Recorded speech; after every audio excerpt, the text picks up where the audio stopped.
Hi everyone, कसे आहात तुम्ही हे नक्की कमेंट्स करून सांगा। आज इथे भेजा फ्रायची रेसिपी करणार आहोत आणि ती सुद्धा झटपट आणि अगदी सोपी रेसिपी आहे। इथे भेजा घेतलेला आहे, ते स्वच्छ धुवून बारीक कट करून घ्यायचं आहे। चला रेसिपीला सुरुवात करूया। तवा गरम करून घ्यायचा आहे, त्यामध्ये तेल टाकायचं आहे। तेल व्यवस्थित गरम करून घ्यायचं आहे। त्यानंतर हे आलं, लसूण, मिरची, काळी मिरी ह्याचं हे वाटण आहे।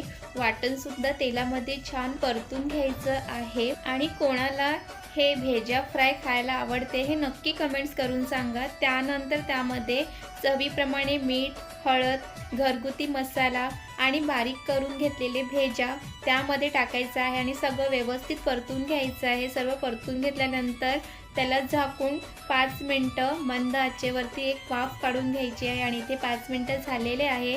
परत एकदा मिक्स करून घ्यायचं आहे आणि परत एकदा 5 मिनिटासाठी ते व्यवस्थित शिजवून घ्यायचं आहे। आणि इथे आपलं गरमागरम भेजा फ्राय तयार झालेला आहे। तर तुम्ही सुद्धा अशाच पद्धतीने भेजा फ्राय करतात का हे नक्की कमेंट्स करून सांगा।